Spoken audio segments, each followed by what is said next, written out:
of the 4 people running, it's kind of shameful that those are the best 4 people, theoretically, that are running for president.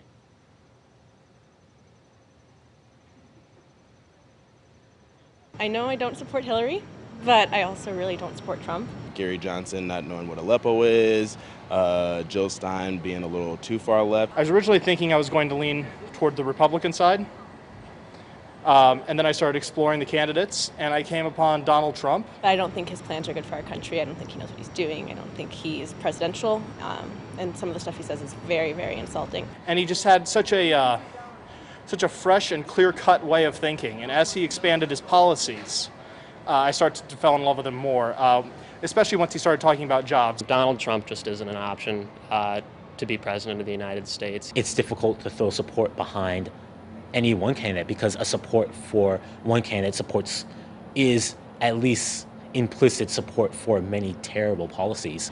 That being said, I don't think Hillary is at all trustworthy, and as a conservative, I just don't agree with a lot of her politics.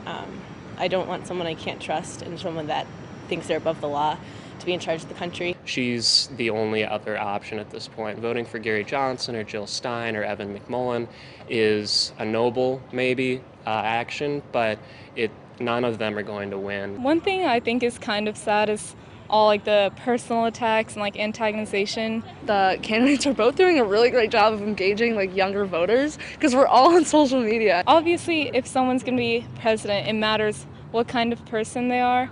But some of the things that have been brought up in debates by certain candidates I feel aren't relevant at all. When I consider candidate choice, the number one thing I think about is, will this candidate be good for the American people? A big thing for me is looking at the Supreme Court, also looking at the legacy of this, given that these presidential candidates may only exist for 4 years, max 8. Looking at the longevity that they're going to have on the court systems, I think is a great place to start. To me, jobs are the most important thing, jobs and having a big economy. St. Louis used to be a bustling manufacturing town. We had big auto, we had big chemical, and it's all sort of dwindling away. While there are 330 million people in the United States, there's 7 billion people in the rest of the world, and the United States has a huge effect on what goes on in the rest of the world. I'm a woman.